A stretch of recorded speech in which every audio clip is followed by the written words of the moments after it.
Wagwan people, we are back for another episode of Fourever Arsenal, coming to you a bit earlier this week. That's because on Monday we fly out early to Milan, where Arsenal going to be taking on AC Milan in the Champions League. But joining me, we got Curtis, we got Lee, and we got Jack. Very tired, Jack. I know you've only had about an hour's sleep, Jack. Yeah, man, what can I say? Forever Arsenal, it just means more to me. I just needed that inner hunger to come on and talk about my favourite player, Victor Gyökeres. It's just keeping me going. So, how comes you've only had an hour's sleep? What's going on? Can't be a bird, can it? You know, basically, no, you know, I've been working hard recently. I thought Saturday night I'll go out and enjoy myself. So yeah, big up Gecko from Manchester. But yeah, it's led to me not having a lot of sleep. But yeah, I wasn't happy last night anyway, so I think I needed a bit of a break. But yeah, back to it. Trust me, man. I could have come with you, bro. You know what I mean? You lot were lucky. You didn't have to go there. No. Yeah. Do you know what? But you was happy, Lee. You swerved that one. Do you know what, Rob? That was the one thing I said. As soon as that thing, I said, "Thank God I ain't got to go. I ain't up there watching that." And then got to travel back after that, like, you know what I mean? It's just shocker, absolute shocker, like, you know what I mean? Name me one player that played well yesterday. Name me one. You know, the goalkeeper, like, what was he doing yesterday with his kicking and everything? Like, he didn't have nothing to do, but he thought he was going to get the whole 11. I think the only one that come out of any sort of credit was maybe Saka when he come on. The rest of them, you know what I mean? Like, how can you turn in a performance like that after watching what happened earlier on? That's my big worry after yesterday. Like, I've sat there and I've thought about it.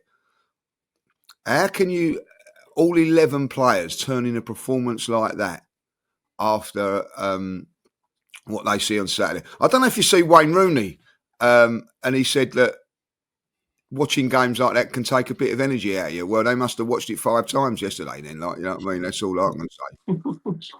Because it was so lacklustre, and I look back at it. Yeah, the biggest positive for me, though, was we never looked like scoring. They never looked like scoring against them. We never looked like losing the game against them. Very, very... Listen, I'll say this about Forest. They should be, with the players they've got in that team, should be nowhere near where they are in the league. Nowhere near. They've got some good players, so... It was always going to be a tough game for us. And I was a little bit worried about the game. But when City hand you, how many more plates are they going to give us to hand us this title before we take one of them? That's all I want to know. Yeah, I mean, I was getting messages last night from some of the guys I know who work at Forest, and they're going, conceded 3 against Wrexham last week and big Arsenal roll into town and you don't look like scoring. What's going on? I said, I think we're at the point now where we've got to start talking about players, and because I honestly think some of these players are getting an easy ride at this club, overpaid and underperforming, consistently not turning up when we need them. You know, you look at our front line yesterday, I looked here and I thought, you could change that whole front line next season, the way these guys are playing. Saka's the only one really that you look at and go, long term, he's going to be at the club. He's a star. He's on a massive contract. Trossard and Martinelli on that left. We need an upgrade next season. We need a starter. Gyökeres, Jesus, Havertz. The way it's going at the moment, you're going to need another striker next summer. Let's just be honest. Right? You're going to need to go and buy another striker. You look at that Odegaard role. I mean, Eze barely gets a kick. Odegaard doesn't turn up again. I mean, I know people say I'm very harsh on Odegaard on this show, but when I watch a game and I see the captain of our club ducking out of challengers, rolling around the floor, it just drives me insane. And then you're telling me Ethan Nwaneri is not good enough to be in the squad. You're telling me that Odegaard and Eze and these guys are performing at such a level, he can't even get on the bench. I think there's an argument to say he could be starting at the moment, never mind making the bench. And some of these players are just not performing. We'll go through them individually later on, but I mean, Martinelli yesterday, missing an absolute sitter. Noni Madueke, £52 million. There was a lot of uproar when we signed him. Is he good enough? Another Chelsea player. 13 Premier League games, 0 goals, 0 assists. Noni Madueke. £52 million. There's a reason Chelsea got rid of him and said, yeah, you can have him as a young English player. And I just think this team, there's a mentality issue.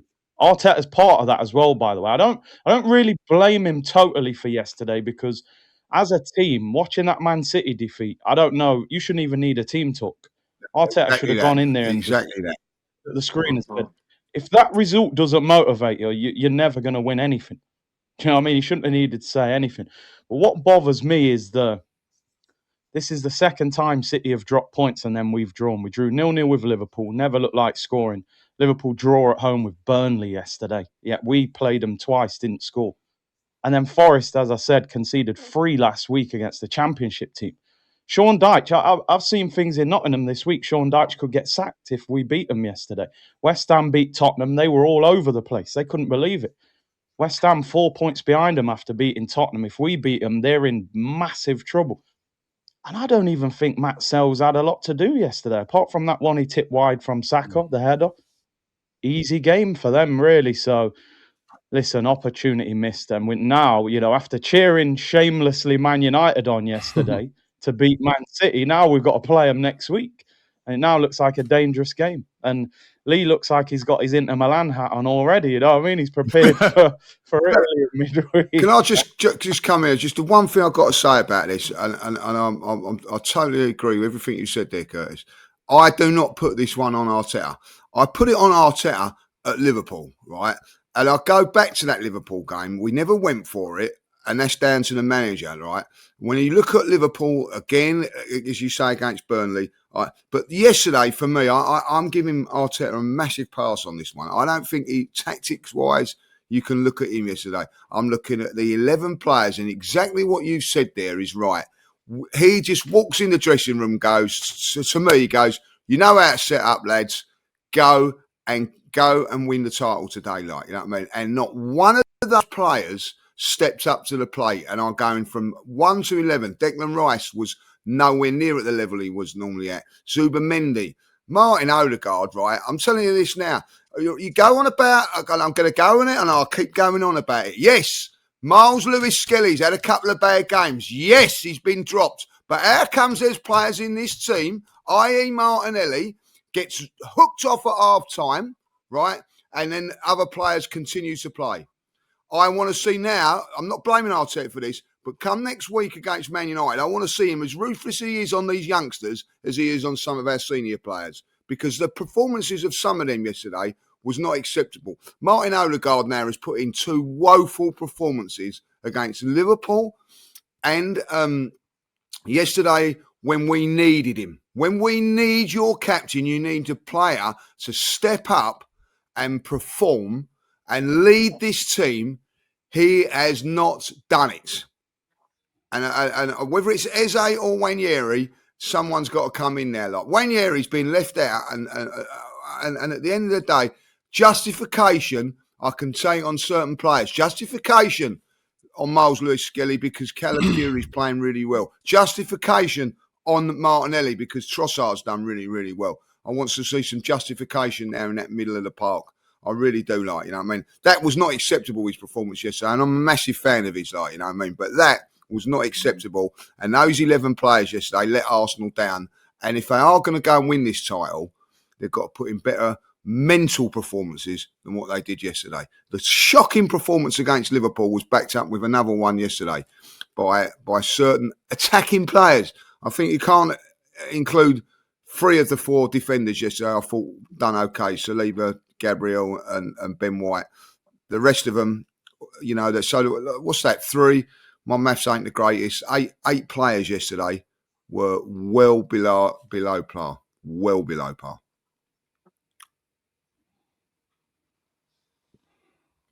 Jack's leaving. Oh. I think Jack's muting himself for the show.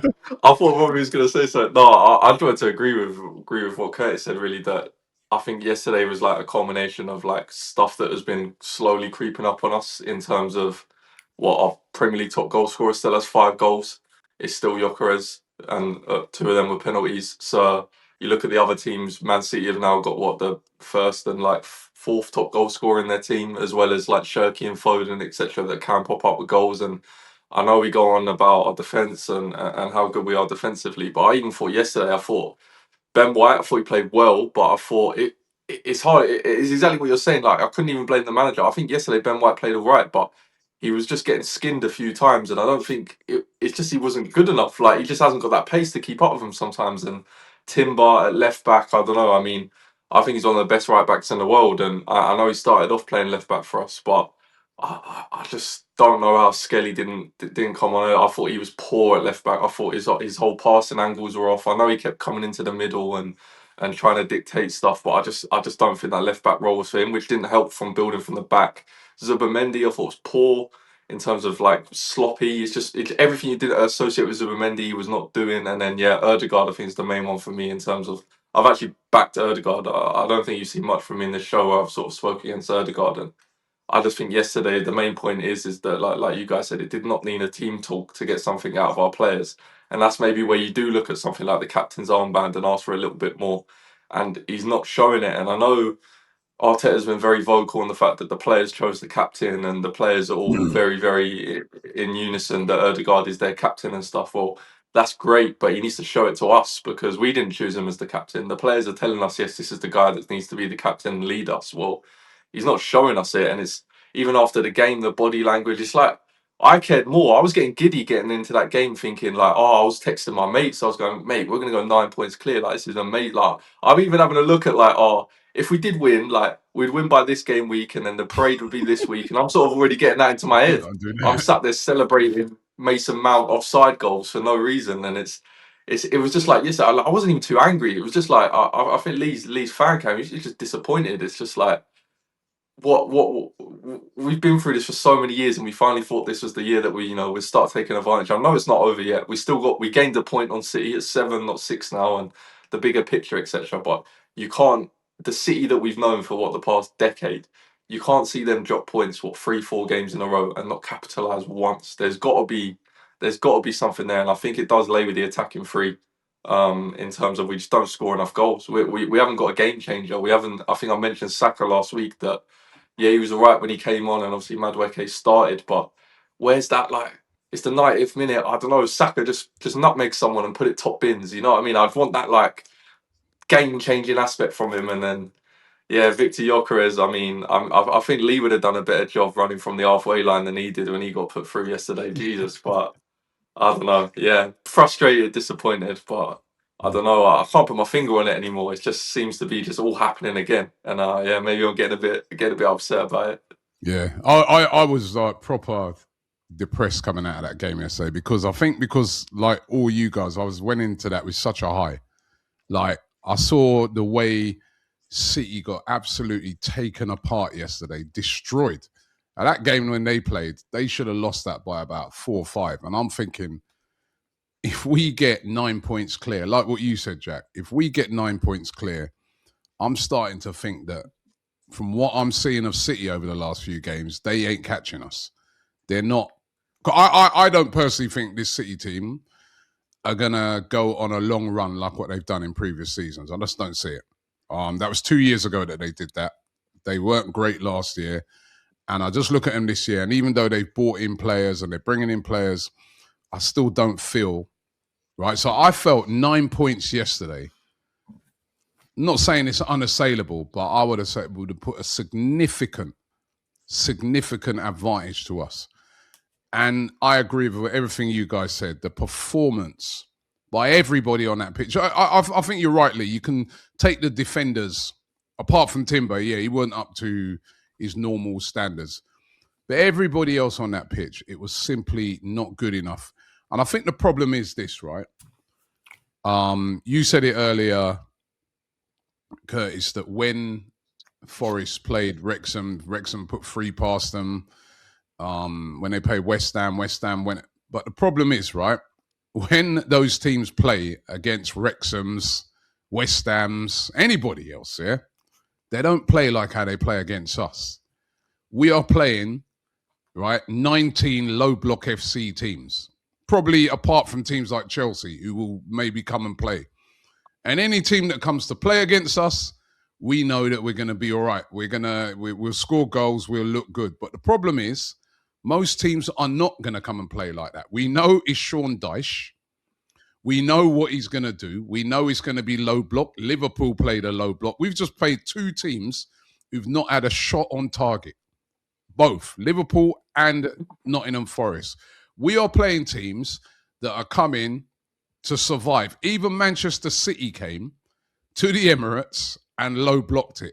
So I'm looking at it and thinking, I didn't necessarily agree with what Lee said on the last game, because I kind of put that on the players, the Liverpool one. The one yesterday, despite the fact that we did miss chances, I did feel in this one, I'm more in agreement with what Lee said in previous shows, that the manager could be a little bit more braver. Do you need Declan Rice and Zubimendi when you're playing such a low block defensive team, right? I thought he should have got, even if you're going to change, get Eze on at half time. I just felt like we need to be a bit more attacking because we've got to find a way to break down these low blocks. They're not, these teams, right? We can't even compare sometimes. You know, when you're looking at teams' results, their last five and stuff like that. I think we've got to stop looking at that, because how they're playing against other teams is not how they're playing against us. We're the league leaders. They know that we can take teams apart the way we play. So they don't come and look to really attack us. They look to soak it all up and hopefully catch us on a counter or maybe get a set piece. So Arsenal, I feel that we've got to find a new tactic which enables us to break down these low block teams more easier than what we're doing at the moment. Although I would say, yesterday, Martinelli, in a tight game, when you got to, and this is going back to what you guys are saying about the attacking players, yeah? When you do have tight games like this, you may only get one or two chances. And if you don't take them, and that's exactly what happened yesterday. Although I do think, Rob, you know what? Just to say, Curtis, right? I'm not going to use this. I'm not even going to use this as an excuse, because we've actually, remember Everton, we kind of got away with one, right? But I don't know how that weren't a penalty yesterday. I was right behind that when it happened. I said, without even seeing replays until I came out of the ground, I was like, yo, he just literally pushed the ball back into play. That's handball. But even despite that, we've got to learn how to break down these low blocks. We're going to face it every week from now till the end of the season, apart from, say, when we go away at Man City. We're going to face this. What's the plan? Yeah, Rob, look, I you know what? I thought me and you'd be arguing today like Tom and Jerry, you know what I mean? But I agree with a lot of what you're saying. So, listen, this thing with low blocks, I'm sorry, but do we think that teams weren't low blocking against Klopp's Liverpool or Pep's Man City over the years? That's the reason our front three are on 200-300 grand a week, and theirs are probably on 100 grand a week. You buy better players that can deal with a low block. Now we're one of the top teams in the country. 75-80% of teams are going to low block Arsenal because they respect us now. They know we're a dangerous team. We have to find a way to get through a low block. I can't remember us having a shot from outside the penalty area yesterday. Why don't we shoot from distance? But then sorry to interject with you, Curtis. That's what I'm saying. Like an Eze, who will shoot from outside the box or will be that guy. I just felt like you don't really need. Do you need both? I would maybe sacrifice a Zubimendi in a game like this, because they're not coming to attack. They're gonna. So, all right, maybe at the start of the game you go with that foot, but half time, change it up, man, and go for it a bit more, because I just felt like that's why we got Eze in it, to unlock these type of teams. Do you think? You know? Yeah, and the thing is, Rob, like Forest are the second lowest scorers in the Premier League, right? Their confidence is shot. They never looked like scoring yesterday. Never. And like you said, like again, he made changes. So I give him his due. He made changes, but the tactic was the same. Gyökeres looked isolated. Jesus came on and looked isolated. They got two big centre backs, Like for like. Milenkovic and Murillo. You like for like, as we say. So I'm sitting there going, why don't you throw Havertz on and put crosses in? He's 6 foot plus. He might score you a header. Why don't you put Eze in there and play with two attacking midfielders? And like you said, you could take Zubomendi off and put Rice in the 6 by himself. This like for like tactic, you're just going round in circles. Even when we made the changes yesterday, nothing changed in the game. We weren't dominating. The keeper wasn't making save after save. It was the same thing. So I just feel with Arteta, he sort of plays too safe. And just quickly, the thing that, I mean, you did the watch along as well yesterday, Rob. Look at that Bruno Fernandes performance for Man United yesterday. Maverick performance. I'm sitting there watching Arsenal yesterday going, which one of these players wants to be the hero? You look at us now, we've all got Arsenal players behind us, Thierry or whoever you've got, and when we used to go and watch Alexis Sanchez, and how many times have players like that got us out of a tight game? Give me the ball. I'm going to make something happen. I'm looking at our team going, who wants to be the man today? Yeah. Who's going to score the winning goal? Who's going to try something? Even if it don't work, you try and take two players. Is that where we need to have a bit more, like, as I said, indeed, because we're going to face this, as I said, from now till the end of the season, barring probably going to City, yeah? Right? And if you actually look at it, I was looking at it, I was like, if you look at a lot of the joy we've had in scoring goals in games, there are teams that come at us. When we played Bournemouth, they stepped up attacking us and that, right? We just took them apart.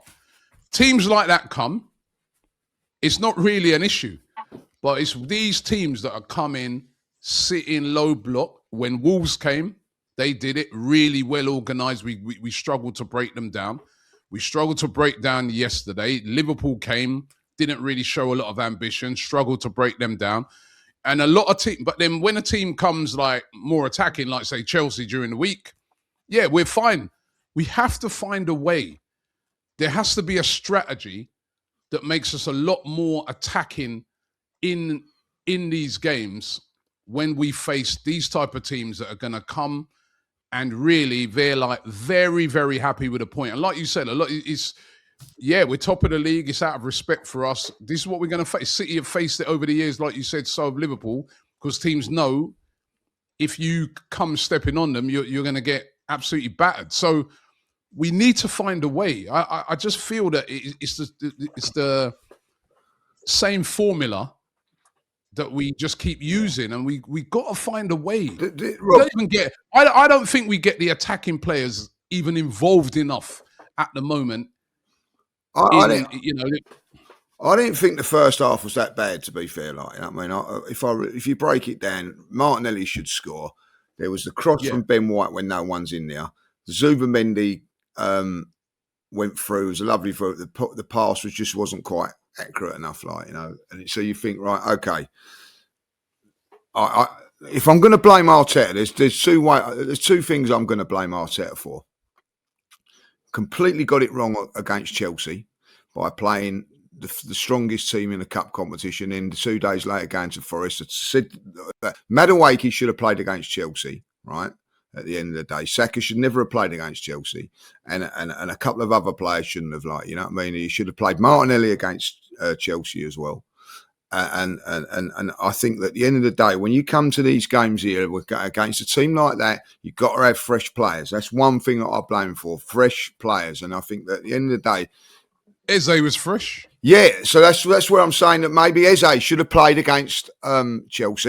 If you can't trust players in a League Cup semi-final, you know what I mean? Like, when can you trust them? Why did he play him against? Why did he play Eze against Forest? From the start. That's what I'm getting onto. So if he's not going to do that, then he has to trust these players. He trusted Madueke yesterday, right? And this is where I'm going to stick up for him. He trusted Madueke yesterday, and he let him down. He trusted Martinelli yesterday, and he let him down. But that was the only two changes that he made. He just changes the two flank players, Gyökeres looked shot. The midfield looked shot. So at the end of the day, I think at half time, I'm thinking, okay. It weren't too bad, but and then, you know, I think maybe if you're going to make one like, that was my criticism. If you're going to make one change, you should have made 3, because at the end of the day, making one change, you're basically saying, Martinelli, you're at fault for that miss. But what about it? There was other players that weren't performing. And I think that's where I go in. And also, I will say this again, like for like, as we said, I think it's a little bit different. And this is where I'm giving him the pass. When you're at home, I want to see inventing this. I want to see us change things up now. Away from home, it's a little bit tougher, like, you know what I mean? I know you've got to be a little bit, don't leave the back door open, like, you know. But if he's not going to trust a £60 million Eze or a young prodigy in Wanyeri, when are you going to? When are you going to? You know what I mean? That's that was the one I will have a criticism on him, like, you know, from that point of view. And you should be trusting it. Eze he was playing week in, week out for Crystal Palace. And that's my other point, Rob. If you're going to go against a low block side, right, and you know you're coming up against it, right, and this is the little bit where I'll stick it up for a little while, you're 7 points clear. You've been saying at the end of the day, oh, that was a good point against Liverpool. Another point, yeah. We've added a little bit up. It's not 4 now, it's 5, it's 6, it's 7. So you have to say that from that point of view. But when you're playing against low block side, you need a maverick. You need someone that's going to be different. Someone that... No, we got one. Huh? We've got one. And that's what I'm saying. It's playing to me. But listen, when Eze's come in the last few games, he hasn't done it. He's not. Yeah, listen, he hasn't, right? When he's come in, right? The last couple games, right? Hasn't really showed a lot, right? But I just felt that yesterday, like half-time, Odegaard's having a poor game. He ain't showing it, right? Get Eze on. You can see the pattern in the game. You can see Forest, right? Forest were not really trying to, you know, they just he bought Marino on for him, Rob. He bought Marino on, but I think he should have. Like at halftime, I would have bought Eze on at halftime and maybe Marino as well. Like I don't think we need. You could see the pattern in the game. I just didn't think we needed Zubamendi. You got Rice there. Rice is going to cover that off, right? Bring Eze and Marino on. Be a bit more attacking. You've got Saka on as well. I mean, I was after the game. I was wondering. He should have come. I was wondering why Saka hadn't played. All right, fair enough. He said after the game he had a little niggle. They're managing him. That's fair enough, right? But to me, right, I wanted to see Eze at halftime. Get him on. Like we need to come up with a strategy when it comes to these type of games where we're going to face these teams that is going to be very, very defensive, because that is what we're going to face from now to any team that comes to attack. We normally did. Real Madrid last season, remember they came to attack. Both legs took them apart. The way in which we're structured and that we're very good at dealing with those type of teams. We have to get better at dealing with these teams, you know, and it's twofold, isn't it? It's either players we are playing now, but then those guys up front, like you guys said, have to be very, very clinical. You may get one chance. You've got to be like a Haaland, where that one chance is bang, boom, right? Or if you're not going to do that, right, then you've got to be like, right, we're going to need more threats up front all around. I don't know. You guys, like Curtis, you played football. That's my view on it. I just think when you look at our attack, it's difficult to build chemistry because I don't think we really know what our best front four is if you include the 10 and the 3 up top. Saka's probably the only one that you would say, okay, he would start on the right. The way Gyökeres is playing at the moment, you could literally pick Marino, Jesus, Havertz, or Gyökeres. On the left, Trossard, Martinelli. Martinelli does well in Europe. Trossard does well in the league. And Odegaard, Eze, Nwaneri, you could even change them. I just think the manager's too ingrained in a certain way of playing and a certain starting 11. And then it's almost like he doesn't trust certain players. Now, people will say, oh, Eze's come in yesterday for 12 minutes and he hasn't done much. But you can tell that the manager doesn't trust Eze at the moment. And when you sign a player for 65 million and you see the fanfare, how excited we are, and gets his Tottenham hat-trick and the Palace winner and everything's great. And then you sit on the bench for 6 weeks. Even when that manager's bringing you on, you know as a player, this manager's not really having me. Do you know what I mean? His whole body language and demeanour looks different now when he comes on the pitch. He looks shy. he doesn't really get on the ball. He's not really making a lot happen. So we signed Eze for games like yesterday because creativity is a problem for us against low blocks. We struggled last year. Look how many games we drew. It wasn't the big teams, it was these teams. So you sign Eze to unlock a Forest defence and you give him 12 minutes. It makes no sense. And I'm with you, Rob. Like, I was sat there at half time, I thought, yeah, if you're going to make changes, you know, make more than one, because that game we weren't struggling just because Martinelli wasn't playing well. They weren't. Listen, they were no threat. They were no, and they didn't look like they'd be a threat unless they go, say, for instance, go a goal down, then they might go for it. But you could see the pattern. It's Sean Dyche, man. I've seen his teams. We've played so many of them over the years. Even I know his tactics. Even I know what he's going to do. Do you know what? Like, also, you have to say this. If we'd have been brave and lost to Liverpool, like, or won it, right? If we win one, lose one in the last 2 games, we'd be 1 point better off. You know, like these draws now are starting to cost us like it did last season. Like, you know what I mean? Like, you know, if we'd have won one, lost one of those games, we'd had 3 points and we only got 2. I know, like, it's great to keep unbeaten and all that, but somewhere along the line, you've got to be a little bit more braver. I get that.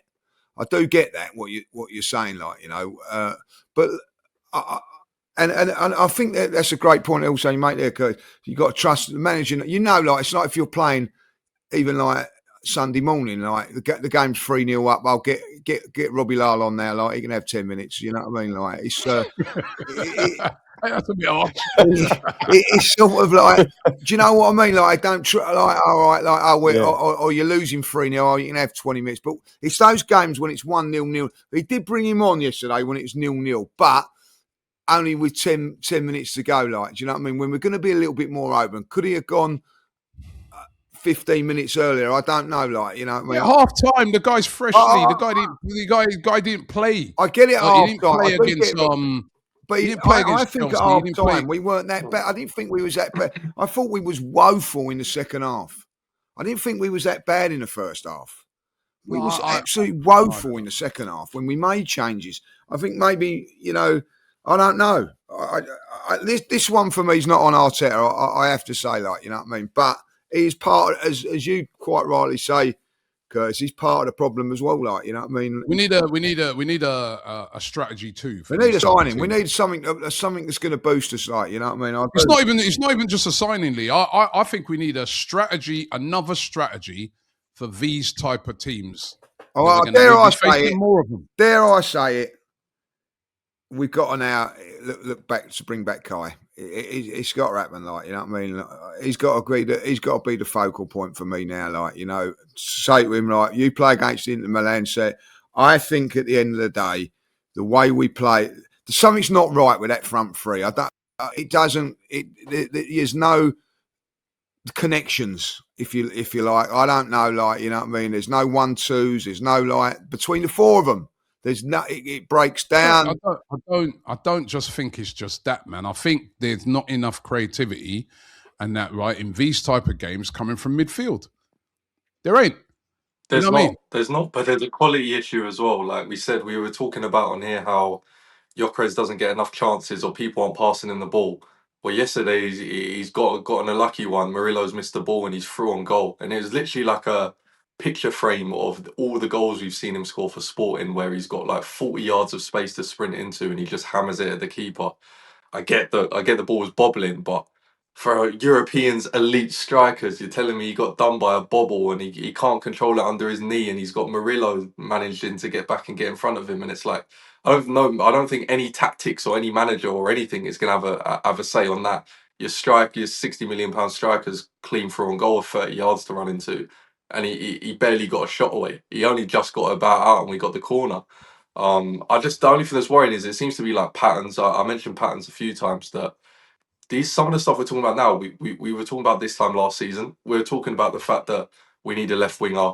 We're not sure on Martinelli and Trossard. We got to the summer, we were talking about, is Saudi coming for Trossard? That'd be great. And we were talking about getting rid of that. We were talking about we needed a striker. Havertz. I love Havertz. I think Havertz is unbelievable and I would 100% keep him in our squad. But let's not pretend that when Havertz did have a run of games last season, people were still asking for a striker. Yeah. I remember Havertz in the League Cup against Man United. He's missing sitter after sitter. We're all saying, "Oh, we need a striker. If we had a number 9 here, we'd be winning the lot and stuff." Well, a couple of weeks ago, Jack, everyone everyone will say start Jesus. Remember that? Yeah, No, I don't hear no one and say I'm one that of now. them. I'm one of them. I'm one of them. And like when I talk about this, I'm including myself. He was in worse this when he came discussion on. that Just kept falling over. Jesus is gone. Like I don't know what you guys think about Jesus, but I think Jesus is there mentally and everything, but physically, I just think his knees and that I mean, we sort of knew that was going to happen. You don't have the 2 massive knee injuries on each knee like that and come back the same player. So I can't really blame him for that. I mean, if he was sold in the summer and he wasn't injured, none of us would have batted an eyelid, really. But it's the same again yesterday. Marino's coming on in midfield. We've already seen Marino in midfield how many times? I know he did have that one-off good game the other week. But I don't know, Anfield away, we've seen Marino in midfield. We've seen these things. We've seen our left winger not working. We've seen Marino in midfield not working. We've seen us having a striker that's not working, and it's still not working. And we're a year and a half into this problem now. And I like Robbie said, we don't have an answer. We need to think of an answer to make all this work. And I'm not expecting us to creativity, score. Jack. Because the thing is, right? Yeah, I don't care if you've got Haaland. And listen, I watched their game, as I said yesterday. Haaland up front. Haaland recall yesterday. Haaland up front. Semenyo on one side, right? Doku on the other side. They didn't have much, service. They did nothing. You got to have a bit more creativity, right? I mean, that's where it starts from. You got to, I mean, like, and I just don't feel that when it comes to these games where the teams are setting up to defend, principally, that we are doing enough to, I mean, it's not the Alamo for these teams, is it? We weren't exactly like, we were battering them and didn't throw everything. At them. We didn't throw the kitchen sink at Forest yesterday. And to me, if a team's that defensive, we should be like, it should be wave after wave. And it just didn't. Yeah. It's not that. I'm just looking back at, I wasn't just looking yesterday, I'm looking back at other games. And I'm like, every time these teams are defensive, it's not wave after wave, is it? Do you know something? And every January, I'm watching Transfer Daily and I'm going, these owners better spend some money, man. We're desperate. Do you know what? I'd be sitting there if I was them. Mikel knocks on my door. I need more money for a player. I say, do you know what, Mikel? You've signed one of the most prolific strikers in Europe for 65 million. He's struggling to hit a barn door, right? You've signed one of the most creative midfielders in the Premier League. You lot was up in arms when you signed him. Ian Wright looking like Morgan Freeman in Eze. And you're bringing him on for sympathy minutes, 12 minutes, right? You signed Noni Madueke for 52 million when fans were up in arms going, I don't know about that, another Chelsea player. And that guy hasn't got one goal contribution in the Premier League this season. So that's nearly £200 million on 3 players. And we're sitting here in January going, well, we might need another striker because Gyökeres ain't as good as we thought. Madueke ain't really an upgrade on Ethan when Ethan was playing on the right. And Eze, we don't even know what's going on with Eze. His confidence looks shot. He don't even look like he wants the ball. So I tell you what, Mikel, before you ask for more money, you better get more out of the players you've got, because I've heard all season that we got the best squad in the Prem. That's what I've heard people say. Yeah, we got the best squad. If you got the best squad, surely you should be able to get over the finish line with this squad. And I know Man City are going to add a couple of players, but Manchester City are different. They sell players for good money as well. I think we have not sold players well over the years. So for me, I don't think Arsenal will sign anybody this month, personally. I'll be surprised if we bring anyone in. We've only really got Nketiah and Calafiori out injured. Mosquera was back on the bench yesterday. Norgard and Ethan didn't even get in the squad. So if he was to sign another player, you're then leaving more players out. So for me, Mikel, I think he's got to get more out of this team. I don't think the market's going to be there for him. Do you think, though, like, I do think there is an issue of trust in the squad, because if you look at it, like, it's been a bad week for Arsenal, really. When we played our full team, first team against in the League Cup against Chelsea, and we're still up in the air whether we win that or not. Like, we should have blasted them out of it. Like, I look back at that game now, with the team that they played, we should. I know you don't know this. Hindsight's a wonderful thing, but we should be winning that 4-5-1 at the end of the day. And then you go on to the next game and you go, right, okay, you can rest a few players and whatever, like, you know what I mean? There is a thing I do think, ruthlessness of the players and the manager as well. Like, that game should have been won 3 or 4-1. Yesterday, we should go and win. We should go and beat Liverpool, really, like after what's happened at Man City. But we don't. And I look at that team yesterday. Virtually, he played everybody. If you're going to leave someone out, Trossard for Martinelli seems to. But is there enough for him to say yesterday? Do you know what? I'm leaving Zubimendi out today, and I'm bringing in Norgard today. Like, I'm going to tell you what. I'm going to leave out Odegaard. I think it's, it was a massive thing for him to leave out Saka, but he done that against Bournemouth as well. Like, I don't know. So let's just say that Saka's been left out because he is carrying a little niggle or whatever like that. He's not actually saying, right, I'm leaving Saka out because I can trust Madueke, is he? I think that he needs to do that in a big game against Man United. Maybe go, do you know what? You're coming in. You're in this squad for a reason. You're not playing today just because Saka's got a little slight knock. You're in it because you're the reason. So against Man United, I want to see Eze starting. And basically, like, the manager going to him, you're playing today because I spent £60 million on you in the summer to be the man. Now go and be the man. Go and do it. And I think that he's got to be a little bit more trustworthy in his squad a little bit. Like, I look at, do you know, like, so my mate said a good point yesterday. Why didn't Marino play yesterday up front in place of Gyökeres, right? And he turned around. He turned around and he goes, well, it'd be a little bit harsh, wouldn't it, on Gyökeres, a player you spent a lot of money for, right? And he's your striker, but you're putting in a makeshift midfield player up front. It's not a good look. But he went, well, he's done that with the left back. He's done that. Well, listen, Gyökeres did score an assist against Chelsea. That was one of his better games. So I had no problem with him starting that game. But you can't start no more after that, though, Rob. I'm afraid. But he didn't have a good game at all. Guys, I need to ask you guys about the penalty shout. I mentioned it earlier. Stonewall penalty. I don't know where you guys are. Listen, we're not using it as an excuse. No, Stonewall penalty. I was shocked. I'm shocked in Match of the Day yesterday. Like, they're not saying. Listen, if it hits his arm, I ain't got a problem with it. It didn't hit his arm. He went like that. There was a movement to the ball. Back. He's stopping the ball from going out for 100%. A moment of madness from him, if I'll be honest. He's I've panicked. He panicked thinking, I'm giving away a corner here. Didn't realise where he was. That is where I can't believe people don't see it. If it hits his arm, if the ball come there and it hits his arm, I ain't got a problem with it. The problem of it, he went like that. Only a little bit, but he went like that. That is a deliberate handball. You know what, Lee? It's like those ones where inexplicably someone puts their hands up and touch. Yeah, remember, like Van Dijk, and everyone's like, "Why did he do that?" It's just a panic thing, isn't it? Like the ball's going out for a corner, right? He tries to stop it. I saw their thing about it hit his shoulder, and then a natural. No, I was right behind it. The fans went mental, right, because they were just like, "Yo, we could all see it clear as day." I was like, maybe, I don't know, maybe I'm wrong. Come out the ground, saw it. He's done an interview. Ola Aina has done an interview and said it hit my arm, but I was running and I couldn't really. He's literally admitted that it hit his arm, and like you said, I think the whole point is the movement. Like, we literally can see on the slow-mo camera his arm coming inside like that with like the hooked hand. And my whole thought is, we all know here that if that was Saliba in the other box in the 90th minute doing that, that's a penalty. That's a penalty to Forest. I don't even think it needs VAR. I think he blows up straight away and gives that penalty.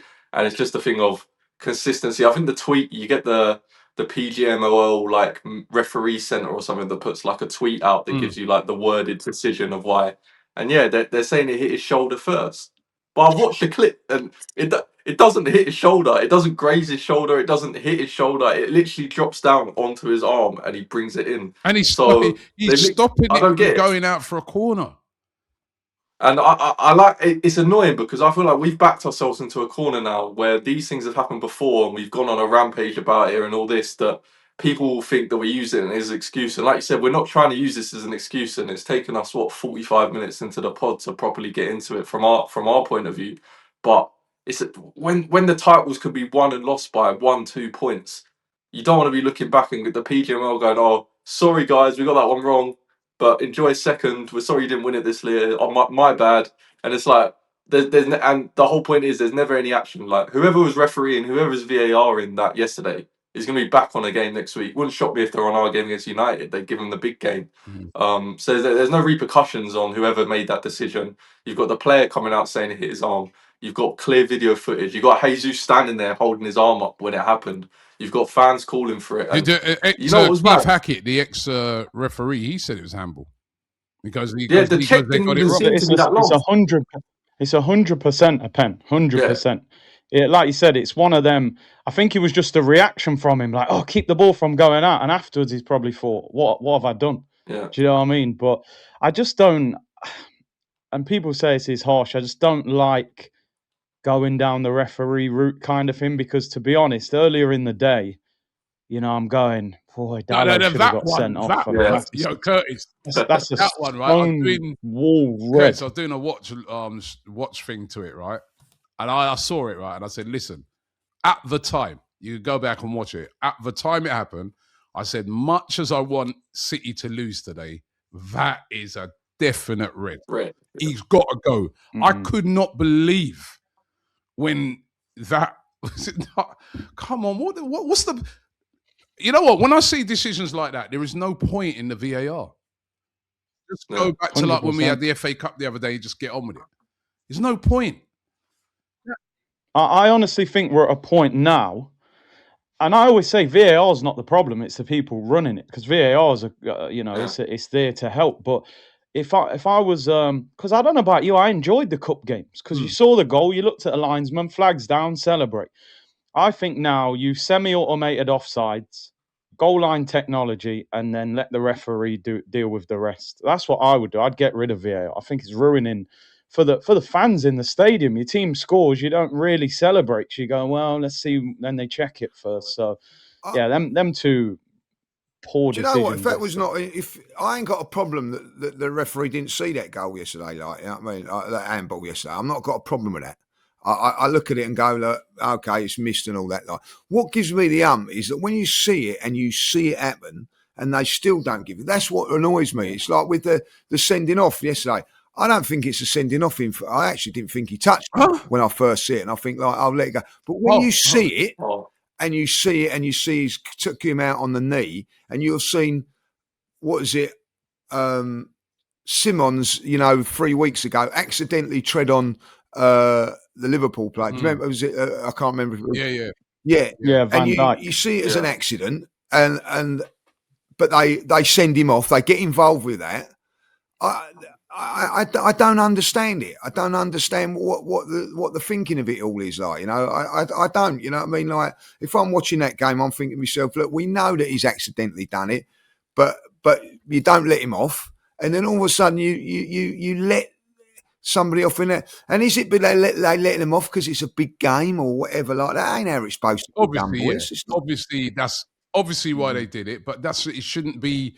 It shouldn't matter, should it? Like, that is exactly. Straight red. That is as red as it gets. And then when they said like it's not, it's the excuses they come with. Like, honestly, I'm with you now, Curtis. I thought VAR was a good thing, but maybe you're right, man. This is if you're going to see these clear things and still make up something to not, there's no point. I'd rather be angry at them not seeing it than angry at them literally coming out and lying and trying to tell us that it hit his shoulder. Like, what? It don't make sense. But the worst thing about this as well is that, as you know, like, away from the podcast, I do my work in football and stuff. And the one person I've been editing and posting clips of all this entire week, Ola Aina. So it's been great. Going to be a great week next week, staring at videos of Ola Aina and just getting reminded of that handball for an entire week. So cheers for that, Ola.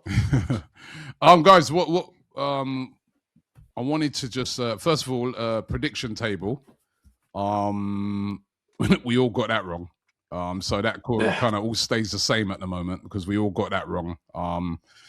But what I did also want to ask you guys is obviously we got a game on Tuesday, Inter Milan away. We're well placed in the Champions League.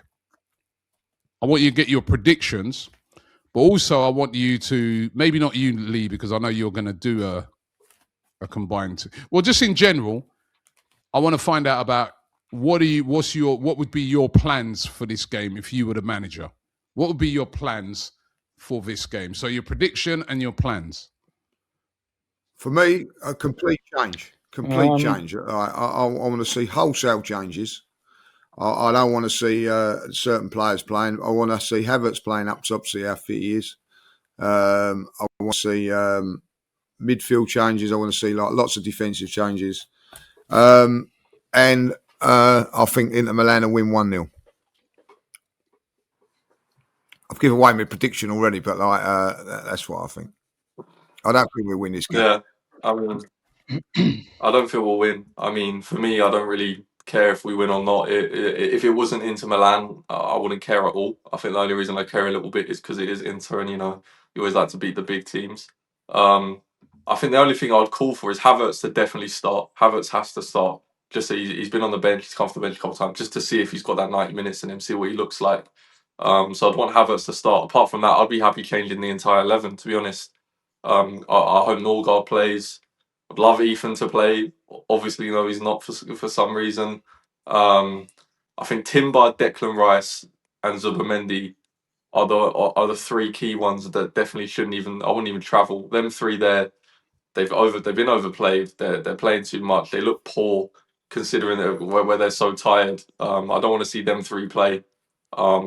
But apart from that, I mean, it's a bit of a dead rubber game for me in terms of I was so disappointed off the back of the Prem one. We're going to be already looking forward to the Man United game as soon as that Inter one comes about. We've put ourselves in a good position. I don't think Inter are going to blow us away no matter what team we put out there. They're a great team, but I don't think they're going to put 3 or 4 above us. That's not really their style either. So if we could come out of a 0-0 or just a 1-0 scrape loss, I'll take that if it meant we could rest half the team. Yeah, I mean, I don't know if I'd make wholesale changes because going to Italy and getting beaten heavily, I think, would be a bit of a confidence damager. But I would make changes. In defence, we probably can't rotate much. That's the only problem. Maybe if Mosquera's fit enough, you maybe bring him in and maybe Skelly, so maybe you could change 2 of them. And then, I'd change the striker. I'd play Eze. It's a bit of a tough game for Eze because Eze could go in there and we're not at our best. He doesn't have a great game, and then you go, I'm dropping for Man United. You sort of with the bomb squad a little bit. So give Waneri minutes as well. Just obviously the danger is we've got Man United on Sunday and they've got no midweek game, so they're going to be fresh. If we go to Italy and play a strong team and we're shattered for that game on the weekend, that's a problem. We're 3 points clear of Bayern, who are second, and we're 5 goals ahead of them. So there's a good chance, even if we lost, we could still be top of the Champions League group. We got that. Now, obviously, I never want. Team is the last game. We got Carrot at home last, who are near the bottom, who we should beat them quite comfortably. So we're going to come first or second in the group, regardless of this game. So. Yeah, I'd rotate. Do you want the predictions now as well? Yeah, prediction as well. I'll go. It's a tough game, though, isn't it? Inter. Got to be careful here because I'm bottom of the group. I've got to be wise. I'll go 1-1. I'll give us. Where are you going, Jack? Yeah, 0-0. I'll go 0-0. I'm actually going 1-1 as well because I was thinking about this morning. I don't think he's going to go that weak with the team. I think he's going to go pretty strong because of the distance between the games. So we play on Tuesday, and then we don't play Man United till Sunday. That's quite a long gap. That's quite a long rest, isn't it? Even though United have got the whole week, but that's quite a. It ain't Saturday to Tuesday though, Rob. Sorry? It's not Saturday to Tuesday, though, is it? It ain't Saturday to Tuesday, and listen, I'm not expecting to see like Saka and people like that. And I'd rest Timber, like you said. I'd rest Timber, and I'd rest Ben White. I'd bring in Mosquera and Lewis Skelly. You probably start Madueke. But I don't think he's going to make a lot of chat. I want to see Eze playing in that game, the whole 90, and Ethan, and but I don't think he's going to make loads and loads of changes just for the mere fact that the next game is not until next week Sunday at 4:30, and that game's on Tuesday night. So I watched Inter last week, man. Again, expect another quite defensive team, right? Because I was watching their game against Napoli, and yeah, they're another team that we remember from last time we played them. Defending is their speciality, you know what I mean? So, but yeah, I think I'll go for a 1-1 draw, like you said, Curtis. So we're on 18 points. It's it'd be very surprising if we didn't finish in the top 2. And that top 2 gives you that, we're going to finish in the top 8, but we got that carrot the last game of the group stages. They're bottom of the group stages. I don't think they've won a game yet. If they won a game, let me see. They haven't won a game yet, that carrot, right? That's our last game. So even if we lost, we still finish on 21 points, and that would still guarantee a second place. So I think a mixture. I think it'd be strongish. It'd be a strongish team, but I expect us to win that game. But to me, it's all about saving your main key players for that Man United game. They looked very good yesterday, United, and obviously they're going to be riding a wave. I don't think we'll put up a better effort than City were appalling. And whilst I'm still so upset about this weekend because to me, I felt that if we got 9 points on City, and should we be worrying more about Villa? Villa, yeah, 4 could go to 4. I felt that if we got 9 points on City, what I've seen, because we can look at our last couple games and it ain't been good enough, 2 0-0 draws. But if you look at their last, was it 4 now, isn't it, City? Yeah. As I said, a 3 draws and a really embarrassing defeat yesterday. And I don't know, yeah, they're buying in a lot of attacking players. I just think defensively, they got problems. And so 9 points. This guy, when I came out of the ground, he said to me, "Yeah, Rob, you get these positive guys when you come out." He goes, "Rob, I've got a question for you." I said, "Yeah." He goes, "If I told you this morning when we woke up, right, that we'd gain another point on them, would you have took it?" Right? He goes, "Before you knew the City game and this and that, the United result," I said, "Yeah, I would have took it." But I go, "But I do know the City result against United. I do know it." And I was buzzing driving up to Forest, man. And I felt let down. Lee, you were right in your fan cam yesterday. I felt let down, man. I felt let down. Yeah. You know what I mean? Like, it's going to be tough. Brother, come on, man. Take one of these opportunities, man. It was such a good day, wasn't it? It was, like the Man City game, and then even the Spurs. Then Spurs against West Ham last minute, Yeah, you know what I mean? That was unbelievable. I had because I had to go to my scan yesterday. I was on the stage. Liverpool as well, yeah. And they're all they're all there on there thinking they're going to go and beat West Ham and all that. I'd love to have been on the station when that's coming home, but anyway, that's another story. But I honestly, I said before that game, if we win today, I can't wait to get home for Match of the Day. I didn't even watch Match of the Day. You know what I mean? Like I watched bits. I watched the Man City game because I didn't see it, and then I couldn't watch any more of it. Like, you know what I mean? Because it's frustration. You know what I mean? Like, just do our job. You know what I mean? Like, I don't think we should be worrying about what Man City doing. I don't think we should be worrying about Aston Villa doing. We should just be worrying about ourselves and getting wins against Nottingham Forest away from home when they're fourth from bottom is what champions do and best teams do. And that's where we've got to get our attitude right. Like, forget about everybody else. I'll even say to the players now, don't even be watching those games. You know, don't forget, I know it's 7 points at the moment, but the time we take on Man United, we'll probably be down to 4. Maybe even, I don't know who Villa got that week. Like, could be down to 1. Because at the end of the day, City have got Wolves. If they don't beat Wolves, then that'll be them done. But we could be actually 1 point in front going into the game against Man United. That's pressure, boys. There was no pressure yesterday, and I see us fold under pressure of 7 points. We could actually be 1 point in front going into the game against a Man United side. That's pressure. That's pressure. Villa got Newcastle away. That's a tough game. Tough game. All right. Yeah. When's that? Yeah. When's that? It's a tough game. That's next weekend. Do you know the thing is? Do you know the sad thing about today is? And look, it's not all doom and gloom. We are 7 points clear. It is 3 games. It's still a good lead. But if we'd have won yesterday, we would have all been sitting here today thinking it's really happening. Do you know what I mean? I was actually going into that watch along. I even said at the start of that watch along, if we win today, I'm going to start really, really believing that it's going to happen because things are falling into our lap. Last year with Liverpool, everything seemed to be falling into their path. We were stumbling. City had fell off a cliff. It felt like that with us. City can't win a game. They can't defend. Rodri don't look the same. Haaland came off yesterday. Man United fans are clowning him. I thought, come on, Forest. You've got to beat Forest, lads. And it's just, I just hope there's not a mentality issue with this team. You hope that those last 3 seasons have motivated them to go and win this year, not that they start second guessing and questioning themselves when things are going wrong. They need to almost, when Man City have won titles, they're almost like robots. They just turn up, win, go home. Turn up, win, go home.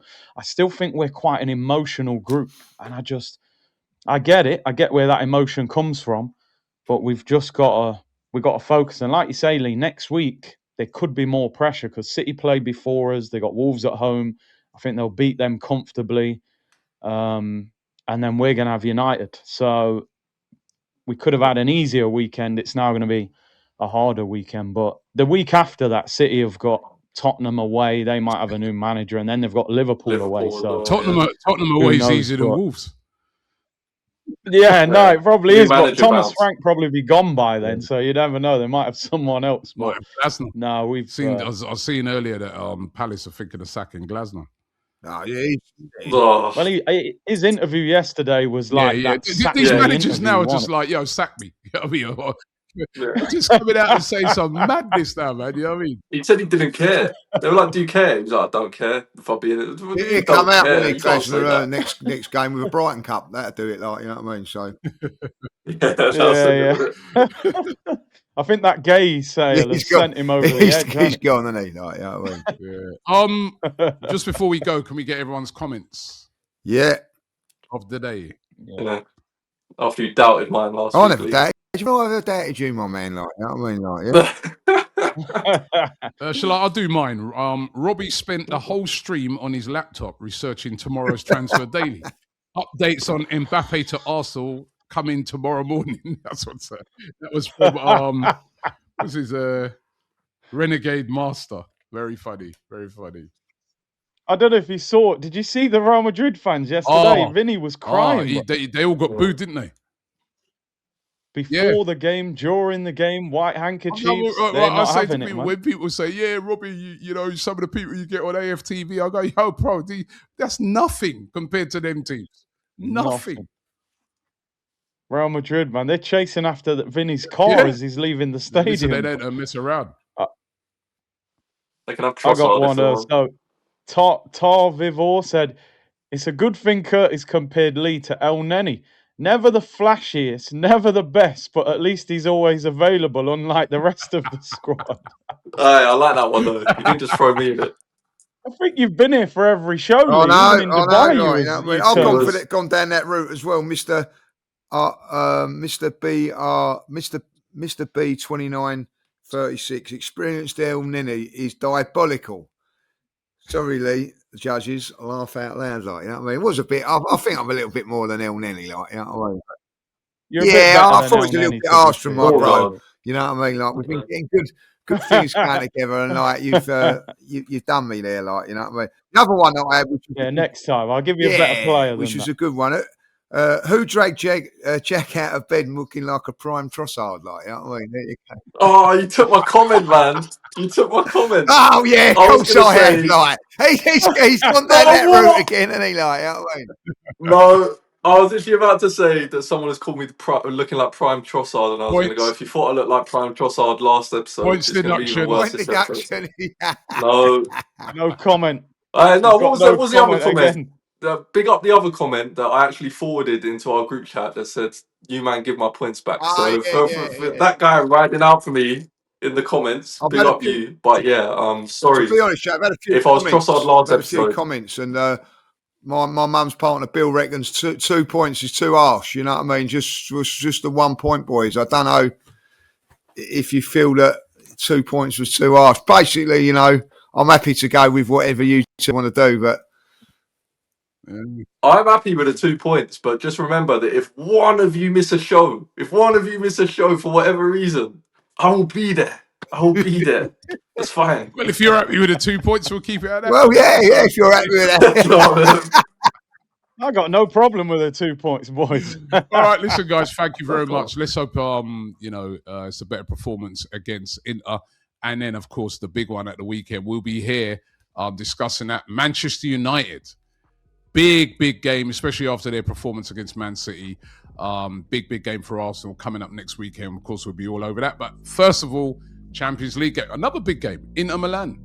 Big games. Another away game for Arsenal. Let's see how they handle this one. Guys, thank you very much. Thanks to you guys. Keep those comments in. And we'll see you on the next show.